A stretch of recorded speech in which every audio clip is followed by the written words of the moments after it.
Yes, we were studying about the kyphosis. Kyphosis के मैंने 2 points आपको बताए थे कॉजेज में। तो कॉजेज क्या क्या है? सबसे पहली प्रॉब्लम रिकेट्स, रिकेट्स के बारे में। दूसरा मैंने बताया मेलन्यूट्रिशन यानी कुपोषण। तीसरा मैं आपको बताने जा रहा हूं poor shaped furniture. Poor shaped furniture यानी आपके घरों में जो बच्चे शुरुआत में जो फर्नीचर यूज करते हैं वो थोड़ी कुर्सियां, ऐसी कुर्सी जो होती है, कुछ चेयर्स ऐसी होती हैं जो बिल्कुल ज्यादा सुटेबल नहीं होती हैं, उसमें पोस्चर आपका खराब हो जाता है।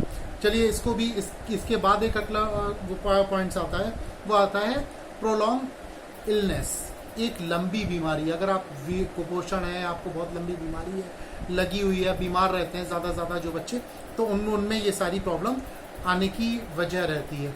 इसके बाद अगला पॉइंट आता है इसका, वो है ओवरलोड। ओवरलोड यानी आप कोई भी अपनी मेहनत से ज्यादा, अपने कैपेसिटी से ज्यादा आप अगर कोई भी वजन उठाते हैं, उसको कैरी करते हैं, तो इससे आपको काइफोसिस की प्रॉब्लम क्रिएट हो जाती है।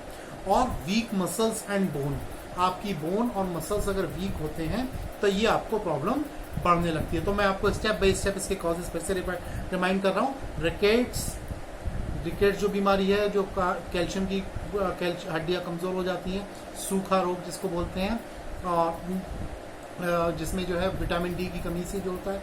और उसके बाद आता है आपका दूसरा मेलन्यूट्रिशन, कुपोषण। तीसरा है आपका पुअर शेप्ड फर्नीचर। चौथा आपका प्रोलॉन्ग इलनेस। पांचवा आपका ओवरलोड। और छठा आपका आता है वीक मसल्स एंड बोन्स। तो ये इसके रीजन होते हैं। इनमें से अगर आपने, जितने मैंने 6 आपको बताए हैं, तो 6 में से अगर आपने 5 भी लिख दिए तो आपका सफिशिएंट होता है। इसके बाद आता है इसकी रेमेडीज, यानी इसके सुधार क्या है, कैसे इससे बचा जा सकता है। तो मैंने आपको जैसे पहले बताया था पिछले वीडियो में कि आपको जो है, अगर आप टीन एज में हैं तो आप इसको रिकवर कर सकते हैं, वरना आपको जब मैच्योरिटी लेवल पर आने के बाद ये प्रॉब्लम जो है आपकी बहुत आसानी से जो है, इतनी आसानी से नहीं जाती है और बहुत ज़्यादा मेहनत करना पड़ती है, और वो जो डिफॉर्मिटीज़ है उसके ख़त्म होने के चांसेस बहुत कम रह जाते हैं। तो इसकी रेमेडीज़ में क्या है, तो इससे आपको आपको पहले से ही अपनी बॉडी में अगर कुछ ऐसी प्रॉब्लम्स क्रिएट हो रही हूँ, तो आपकी बॉडी में या किसी और की बॉडी में ही सही, आपके भाई की या किसी भी बच्चे को, तो उसको आप दूर करने के लिए पहले से ही उसको तैयार कर सकते हैं। तो सबसे पहला है अवॉइड वेट ट्रेनिंग।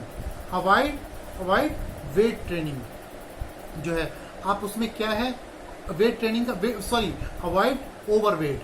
ओवरवेट क्या है, जब आप कोई भी वेट उठाएंगे, ओवरलोड लेंगे, वेट ट्रेनिंग नहीं, ओवरलोड, अवॉइड ओवरलोड। तो ओवरलोड जो होगा आपका, वो आपको, आपकी बॉडी को जो इतनी आपकी कैपेसिटी नहीं है उसके बावजूद आप ज्यादा लेते हैं, तो इससे आपको नुकसान करता है, आपके अंदर डिफॉर्मिटीज क्रिएट ना हो जाए। इसलिए आपसे आपको ऐसी चीजों से अपने आप को या दूसरे इंसान को बचा के रखना है।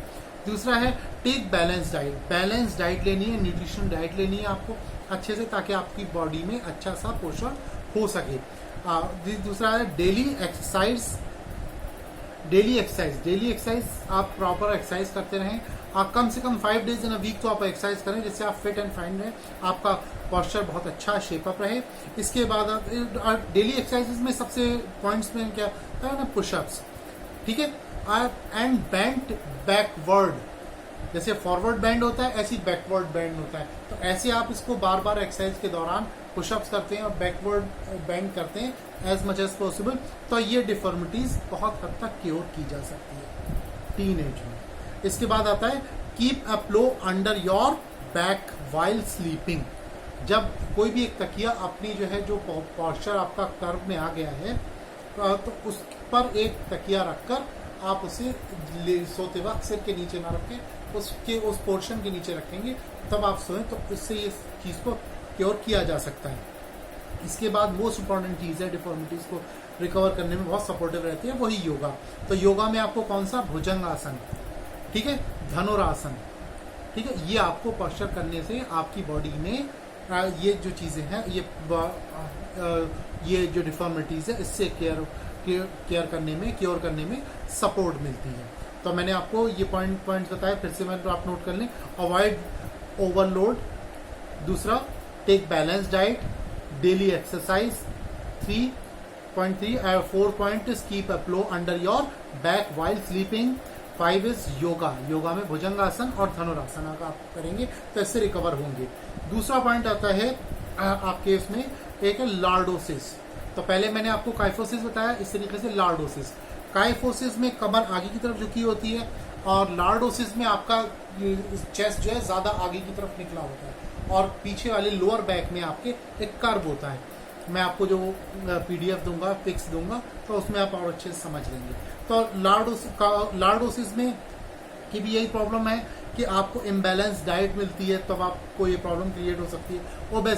ओबेसिटी में जब आपका जो छोटे बच्चे आजकल हम देख रहे हैं कि वो ज़्यादा से ज़्यादा ओबेसिटी के शिकार हो रहे हैं, उनका वजन बढ़ रहा है, पेट बढ़ जाता है, तो आपकी लोअर बैक की जो बोन है वो ज़्यादा, उसमें कर्व तो होता है मगर वो कर्व बहुत ज़्यादा हो जाता है, तो बच्चे इस टाइप में शेप हो जाता है उनका।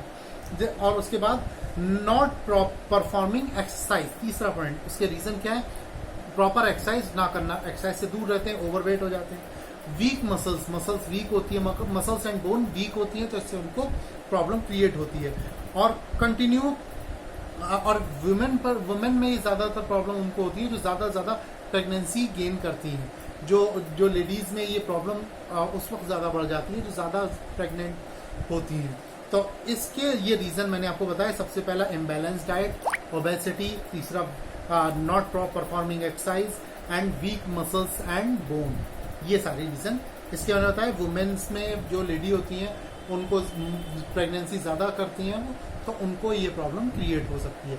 इसके बाद इसके बचाव के क्या कारण है, क्या सुधार किया जा सकता है इसमें? तो इसमें है, सबसे ज्यादा है कंट्रोल ओबेसिटी। पहले आप अपने मोटापे को कंट्रोल करें। Daily exercise, proper, number 3 proper nutrition diet, and 4th is yoga में आपको इस डिफॉर्मिटीज के, लॉर्डोसिस के लिए पश्चिमोत्तानासन, पवन मुक्त आसन, हल आसन, तो ये अगर 3 आसन आप करें रेगुलर तो आप इससे बहुत जल्दी और बहुत अच्छे से रिकवर हो जाएंगे।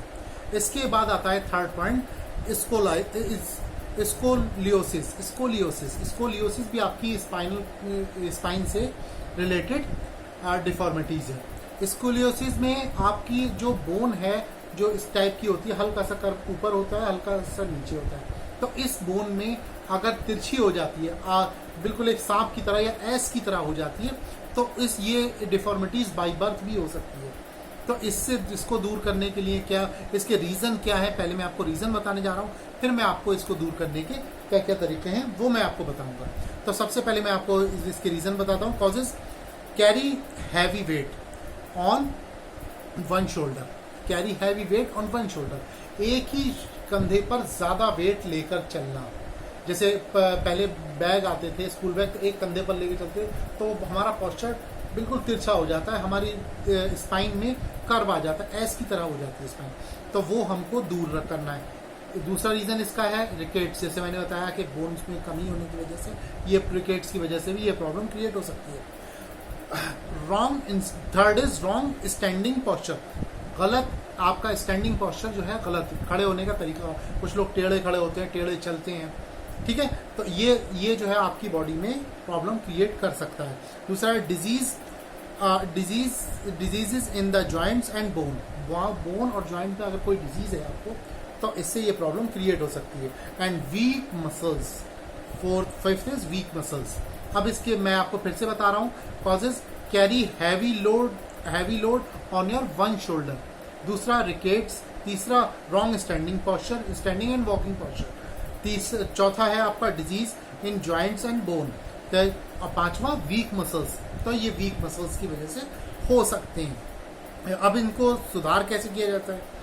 सबसे पहला, जैसे मैंने आपको रीजन बताया था हैवी ओवरवेट से, तो आपको सबसे पहले करना है avoid one side lifting wait, यानी कोई भी वेट जो है आप एक कंधे पर एक साइड में ना लें, जिससे ये प्रॉब्लम क्रिएट ना हो। दूसरा है प्रॉपर एक्सरसाइजेस, प्रॉपर एक्सरसाइज आपके लिए बहुत जरूरी है। And bend exercise, bending exercise किस साइड में? अपोजिट साइड्स, यानी अगर आपका हाथ पैर जो का शोल्डर जो है एक साइड में है तो आपको बैंडिंग दूसरी साइड में एक्सरसाइजेस करनी है। अगर इस साइड में प्रॉब्लम है तो आपको बैंड उस साइड में होना है, जिससे आपकी रिकवरी में आसानी हो। बैलेंस डाइट, ठीक है। उसके बाद आता है हैंग ऑन द हॉरिजॉन्टल बार, ये इंपॉर्टेंट है। हॉरिजॉन्टल बार होता है, उस पर आप जितनी देर तक हो सकता है आप उसको पकड़ के लटक सकते हैं, और जितना लटक सकते हैं उतने ही आपकी बॉडी में थोड़ा बहुत शेप आता है, ठीक है। और पांचवा आता है आपका योगा। योगा में ताड़ासन आप कर सकते हैं, वृक्षासन आप कर सकते हैं, इससे आपकी रिकवरी में बहुत जल्दी सपोर्ट मिलेगा, ठीक है। तो ये आपके 3 स्पाइनल कॉर्ड से रिलेटेड, स्पाइन से रिलेटेड आपकी ये डिफॉर्मिटीज आए, इस स्पाइनल कार्वेचर से related, kyphosis, lordosis and scoliosis. ये मैंने 3 आपको डिफॉर्मिटीज बताई। इसके बाद हम आते हैं अपने लोअर बॉडी पर। लोअर बॉडी में सबसे ज्यादातर डिफॉर्मिटीज आजकल बहुत ज्यादा कॉमन हो गई है, वो है फ्लैट फुट। फ्लैट फुट क्या चीज है? तो फ्लैट फुट आपको जो है, फ्लैट फुट आपको आपका पैर बिल्कुल फ्लैट हो जाता है। कैसे पता लगाएंगे? आपके पैर में एक कर्व होना चाहिए। आप उसे, अगर पहले आप गीली मिट्टी पर चलते हैं तो उसमें अगर आपको पूरा फ्लैट निशान रहता है पैरों का, तो आपको फ्लैट फुट की प्रॉब्लम रहती है। अगर उसमें कर्व नहीं होता है तो आपको नुकसान करता है। और डिफेंस में भी, और जितने भी वो है हमारी सिक्योरिटी सर्विसेज हैं, उन सब में आपको फ्लैट फुट अगर आप हैं तो आपको नहीं लिया जाता है। तो फ्लैट फुट के क्या रीजन होते हैं ये मैं आपको स्टेप बाय स्टेप बता रहा हूं, आप हर एक चीज को नोट करते चलें। तो पहला रीजन है मेलन्यूट्रिशन, यानी आपका कुपोषण। कुपोषण किसका? इसमें साथ साथ जो बच्चे होते हैं वो पैदाइशी बच्चे होते हैं, उनमें अगर माँ का दूध पीते हैं तो माँ के को भी अगर कुपोषण की प्रॉब्लम है, माँ को भी अगर अच्छी डाइट नहीं मिल रही है तो उसका असर बच्चे को पड़ता है। तो इसलिए अच्छी डाइट माँ के लिए भी जरूरी है और उसके बच्चे के लिए भी, ठीक है। उसके बाद आता है अर्ली एज वॉकिंग।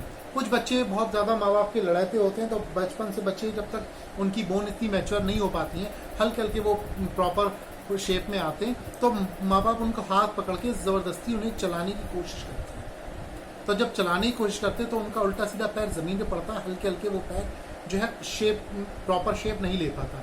जो नेचर आपको प्रॉपर शेप देगा, पर्टिकुलर टाइम लेगा वो उसके लिए। लेकिन कुछ माँ बाप होते हैं जो अपने बच्चों को थोड़ा जल्दबाजी में रखते हैं, तो ये प्रॉब्लम क्रिएट होती है, ठीक है। और अर्ली एज वॉकिंग इसको कहा जाता है। तीसरा पॉइंट आता है आपका रिकेट्स, वही जो मैंने आपको पहले बता चुका हूँ। इसके बाद आता है कैरी ओवरवेट।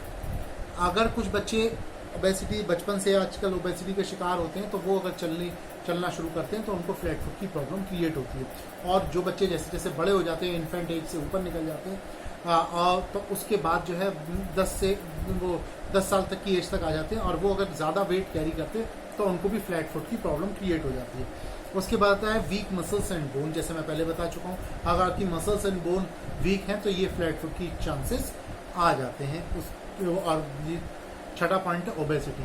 तो ये जो चीज़ें हैं आपके डिफॉर्मिटीज के लिए बहुत बड़ा रीजन बन सकती है। तो ये मैंने आपको क्या बताया, मेलन्यूट्रिशन